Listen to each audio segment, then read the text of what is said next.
Aujourd'hui dans cette vidéo, je te propose un mini-guide road trip en Andalousie. Bon plan, itinéraire, conseils pratiques, coût de la vie et visite avec parfois de très jolis spots et parfois des spots un petit peu moins cool. Les guides pour l'Écosse, l'Allemagne et la Suisse sont déjà disponibles sur la chaîne. N'oublie pas de t'abonner si tu veux être tenu informé des prochaines sorties. Juste pour te situer, l'Andalousie est à l'extrême sud de l'Espagne. Étant originaire de Bordeaux, nous sommes passés à l'ouest par Bayonne pour accéder à Séville. Il nous aura fallu environ 1300 km pour y arriver. Tu pourras également passer, si tu habites plus à l'est de la France, par Perpignan pour passer la frontière espagnole. Je passe très brièvement sur les conditions de circulation car elles sont assez similaires à la France. En ville, on roule entre 30 et 50, les nationales 80-90. Les autoroutes, elles, sont limitées à 120 km/h et ont de nombreux passages à 100 km/h. La grande majorité des autoroutes sont gratuites. Il n'y a eu que quelques kilomètres en passant la frontière espagnole côté Bayonne où nous avons payé 15 à 20 euros je crois pour une petite portion d'autoroute. Et nous avons trouvé quelques petites portions ici dans le sud qui étaient payantes, mais globalement c'est gratuit. Alors oui, des autoroutes gratuites, ça fait bien plaisir. En revanche, on a aussi très souvent remarqué qu'elles étaient en assez mauvais état. Même si je ne suis pas de ceux qui passent leur temps à se plaindre, il est vrai qu'après avoir passé 7 heures sur une autoroute dans un état, on va dire, moyen, forcément ça gigote plutôt pas mal et ça donne des bruits de roulement plus importants, tu fatigues un peu plus vite quand même que sur nos autoroutes françaises qui sont, elles, en assez bon état.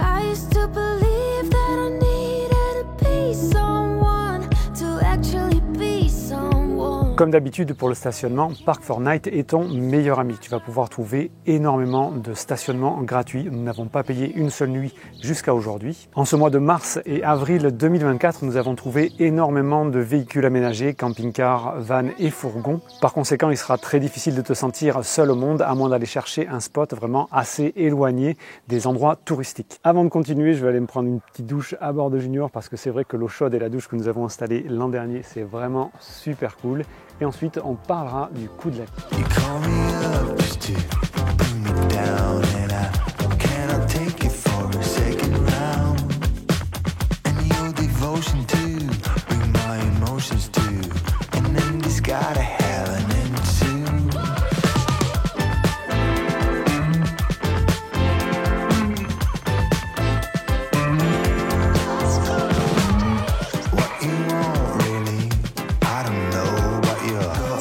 Au chapitre coût de la vie, on n'a pas noté de choses particulièrement plus chères. Dans la moyenne, c'était quasiment très similaire au prix de ce que nous trouvons en France.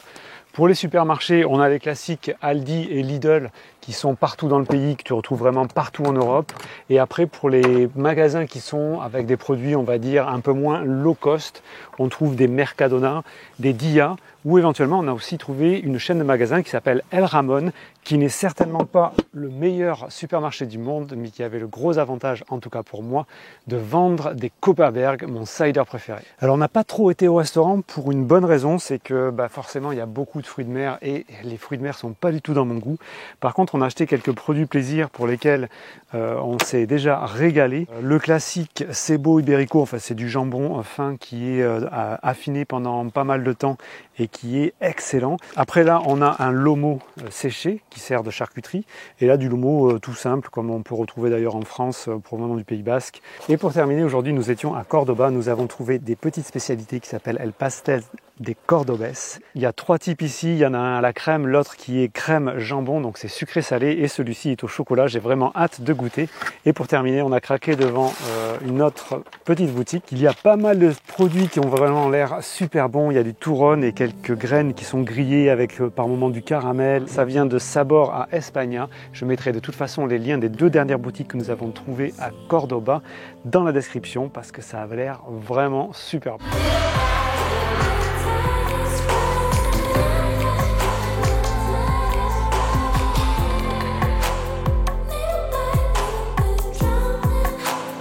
Cette vidéo est sponsorisée par les machines à expresso portatives Outil Nano. Personnellement, quand je suis en van, je prends toujours le temps de me faire un bon vieux café grain. Ça fait clairement partie des routines à bord de Junior. Quand je me retrouve à faire de super endo et que je suis assez loin de Junior ou simplement que je n'ai pas le temps, eh bien il y a la machine à expresso Nano. Elle te permettra de faire de véritables expressos n'importe où. C'est ultra simple, elle peut fonctionner soit avec du café moulu, soit avec une capsule, il te faut un petit peu d'eau. Une recharge va te permettre de faire à partir d'eau froide jusqu'à 5 expressos et il te faut compter environ 2 à 3 minutes pour couler un café. Clairement, cette machine à expresso a changé ma vie en van.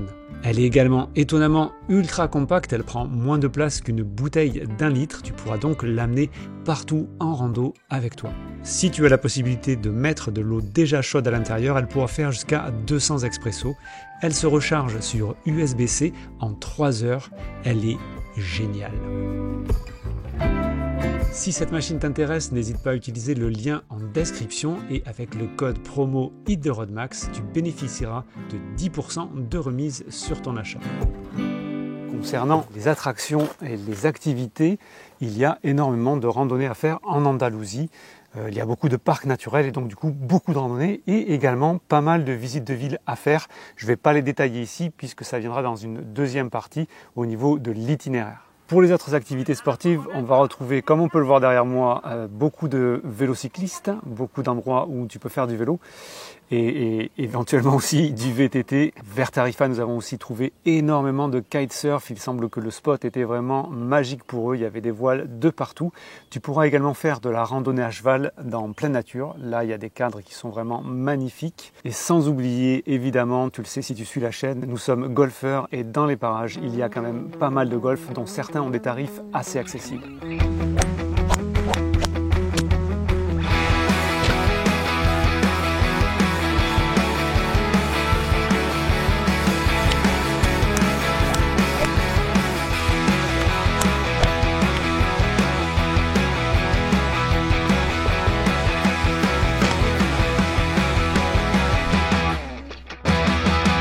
Il s'avère que normalement en Andalousie il y a 300 jours de soleil par an. J'ai lu quelque part qu'il y avait 310 jours de soleil par an en Andalousie. Jour 2, ce sera pas pour aujourd'hui. 310 jours. 310 jours de soleil par an. Et ça fait 6 jours qu'on est dessous. Toujours pas aujourd'hui. Toujours pas pour aujourd'hui. Ce sera pas pour aujourd'hui non plus. Et bien ça sera pas encore pour aujourd'hui. Ah fucking hell. 300 jours de soleil par an, disons que nous n'avons pas eu de bol sur les 2 semaines où nous avons décidé de venir. Il y a eu 8 jours qui ont été, on ne va pas les qualifier de dramatiques parce qu'il ne faut pas exagérer, mais on a été sous une pluie assez régulière, voire forte. Alors contrairement à ce que je pensais bêtement avant de découvrir l'Andalousie, l'entièreté de l'Espagne n'est pas un immense désert aride. Il s'avère qu'il y a plusieurs régions en Andalousie qu'on va pouvoir détailler en 3 régions. Il y a la Costa del Sol, donc toute la partie plage. Il va y avoir l'intérieur des terres avec de nombreuses villes à visiter et aussi la Sierra Nevada. La Sierra Nevada, donc c'est plutôt la montagne et donc par conséquent, on pourra parler de 3 climats différents dans une même zone. Pour la partie plage, on trouvera un climat plus modéré où on va trouver des températures en été qui vont monter dans les 30 degrés et qui descendront aux alentours de 10 degrés en hiver. Donc le climat y est plus favorable, on va dire. Sauf que on a trouvé au mois de mars-avril de cette année énormément de vent côté Atlantique. Alors c'est peut-être aussi dû à la mauvaise météo que nous avons trouvée, mais il y avait beaucoup de vent. Et côté Méditerranée, c'était plus calme, mais il y avait quand même pas mal de vent. Pour l'intérieur des terres, avec des villes comme Séville, Cordoue ou Grenade, on aura des températures en plein pic de l'été qui vont être aux alentours des 40 degrés. Donc pour nous, ça peut être quand même beaucoup plus rude et ça reste relativement doux. En hiver, on a 10 à 15 degrés. Et pour terminer, la Sierra Nevada, qui est donc une partie montagneuse, qui a des pics qui vont jusqu'à plus de 3000 mètres d'altitude. Ça, je m'y attendais pas vraiment. Il y a même des stations de ski par là-bas. Eh bien, il n'y a pas de surprise. En hiver, ça peut être relativement froid. Quand nous nous sommes approchés au mois de mars, il n'a pas été rare d'avoir des températures aux alentours de 3 à 4 degrés le matin au réveil. Donc pour profiter au maximum de l'Andalousie dans son entièreté, il faudra privilégier le mois de mars, avril, voire mai et juin. Probablement éviter juillet et août où on va avoir des températures beaucoup trop importantes. À moins que tu aimes vivre à 40 degrés tous les jours, mais il y a des températures beaucoup plus élevées, notamment à l'intérieur des terres, ou éventuellement septembre, octobre, voire novembre, qui sont encore des périodes relativement clémentes pour pouvoir visiter cette région. Et justement, la météo, c'est ce qui nous a poussé à être assez peu efficient au niveau kilomètre. Au départ de Bordeaux et retour Bordeaux, nous avons fait plus de 5000 km parce que nous avons chassé le soleil. Et par conséquent, le budget numéro 1 sur ce road trip, ce sera forcément le gasoil. Notre budget total donc au départ de Bordeaux s'en est empâti et pour les 2 semaines que nous avons fait ce road trip en Andalousie, nous sommes à un budget total de 800 €. Je ne compte pas la nourriture à l'intérieur parce que globalement la nourriture était à peu près au même prix qu'à la maison. Mais ce que nous avons dépensé en Espagne, nous l'aurions dépensé de toute façon à la maison. Je compte juste une centaine d'euros pour l'alimentation supplémentaire parce que nous avons fait quelques petits quelques petits plaisirs en alimentation, mais ça va pas au-delà. Donc si on vient dans le détail, on a environ 600 € de gasoil, c'est le budget numéro 1. En 2, on a les petits plaisirs alimentaires, donc comme je disais, environ une centaine d'euros. Suivi par le payage, 60 €, dont à peu près 80% a été fait en France ou juste à la frontière espagnole. Tout le reste était relativement gratuit. Seulement une cinquantaine d'euros pour les visites, mais ça je vais y revenir sur l'itinéraire parce qu'on a loupé pas mal d'entrées parce qu'on s'y est pas pris à l'avance. Et le dernier point de dépense, c'est les parkings de nuit qui nous ont coûté 0 €. On a trouvé du gratuit partout, ça c'est le côté positif. Des fois c'était pas fun, des fois c'était juste des emplacements pour camping-car où on était entassés les uns sur les autres. En pleine ville avec une route très passante devant, mais ça a toujours été gratuit. Mais si tu cherches à optimiser et à minimiser ton budget, il y a un moyen de faire beaucoup mieux. On voit ça tout de suite dans la rubrique itinéraire.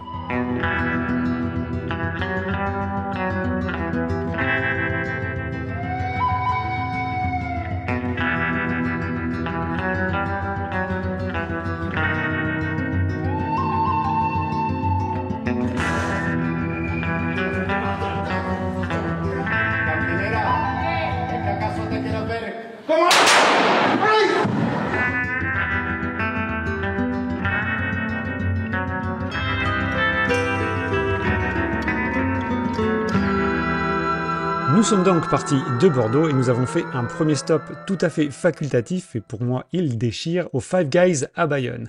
Nous avons ensuite coupé la route en deux à environ 5h, 5h30 de route à Salamanque. Nous avons eu le plaisir de retrouver un spot que nous connaissions déjà et qui est un véritable petit régal. Par la suite, nous sommes descendus donc du côté de Séville, mais nous avons décidé de ne pas faire de stop à Séville. Nous sommes dirigés donc vers le parc national de Doñana. Il y a un observatoire des oiseaux. Il ne faisait pas super beau et nous n'étions pas équipés de jumelles, du coup l'intérêt était un petit peu moyen. En plus, nous souhaitions récupérer Cadiz par la côte et comme il y a le parc national et pas moyen de franchir le bras de rivière, il faut refaire tout le tour vers Séville pour retourner à Cadiz. Ça, c'était vraiment pas top. Notre première visite de ville était donc à Cadiz. C'était une très bonne première approche. La ville est vraiment sympathique. Nous y avons consommé quelques petits mets locaux et surtout, nous y avons découvert deux ficus centenaires qui étaient vraiment impressionnants. Quelques kilomètres plus loin sur la côte, nous avons fait un bref arrêt au phare de Trafalgar. Cap ensuite sur Tarifa où la météo était vraiment super mauvaise, mais nous avons eu la possibilité de voir par mauvais temps la séparation entre la mer Méditerranée et l'océan Atlantique. C'était vraiment assez impressionnant parce que d'un côté c'était tout déchaîné et de l'autre relativement calme. C'est encore un petit point que je conseille. Pour le spot de la nuit suivante, nous avons eu la possibilité de dormir juste en face du rocher de Gibraltar. Le spot du soir était vraiment top. Nous avions entendu beaucoup de bien de Ronda et honnêtement, on ne peut pas dire le contraire, c'est une très jolie ville. Encore une fois pour nous, il ne faisait pas beau, ça gâche un petit peu la carte postale, mais cette ville perchée en haut de falaise était juste magnifique. Un petit peu bondé de touristes, c'est sûr, mais magnifique. Nous avons mis ensuite le cap vers Grenade pour la visiter, mais encore une fois, la météo était vraiment nulle, donc nous avons décidé d'aller chercher le soleil en bord de mer. Là, nous avons littéralement découvert le plus beau spot du séjour. Perché sur les hauteurs de la ville de Polopos, il est clair que je ne le conseillerais pas à tout le monde. La route d'accès était difficile, ça n'a pas été un plaisir à monter. Il y avait, pour te donner une idée, 35 minutes de route pour seulement 13 km. Peu de place en haut, nous avons eu de la chance, nous étions tout seuls, la vue était splendide. La prochaine étape à Cabo de Gata est une de ces étapes dans laquelle on aurait pu largement rester plus d'une nuit. Météo moyenne, contraste entre ciel et terre, le tout était très chargé, un peu de pluie, du vent. Cette ambiance un petit peu de fin du monde, comme si le monde s'arrêtait là. Calé entre mer Méditerranée et océan de bâches plastiques, nous avons adoré le coin et nous aurions aimé y rester plusieurs jours. Ensuite, nous avons mis le cap vers la ville de Tabernas, où il y a une route qui s'appelle la route 66 de Tabernas. Les décors sont tout à fait identiques à l'Ouest américain. Il y a nombre de films western d'époque qui ont été tournés ici en Espagne. C'était encore une fois un plaisir à découvrir. Nous avons visité Fort Bravo, c'est un petit parc d'attractions dans lequel il y a des décors de films et 2 spectacles par jour. Concrètement, ce n'est certainement pas le spectacle de ma vie, mais franchement, pour 20 balles par personne, c'était plutôt pas mal. Il y a aussi possibilité de dormir sur place, il y a une petite partie camping à l'arrière, avec toutes les commodités nécessaires pour passer une bonne nuit. Avant de visiter Grenade, nous avons fait un spot dodo autour de la ville de Cenes de la Vega. Là, franchement, j'ai plus de mots, je te laisse avec les images.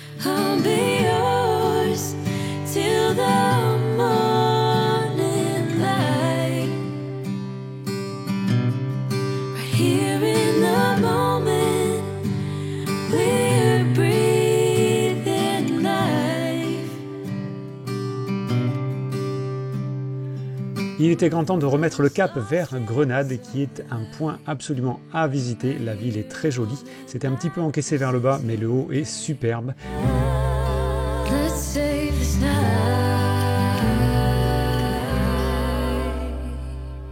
Cap ensuite sur Cordoue, encore une très jolie ville, où nous avons pu improviser une visite de l'Alcazar de Cordoue.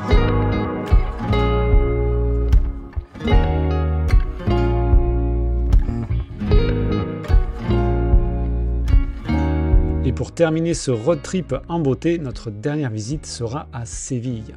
Allez, encore un petit tips, si tu ne veux pas te retrouver refoulé à l'entrée comme nous l'avons été, il vaudra mieux réserver tes places pour l'Alcazar de Séville à l'avance.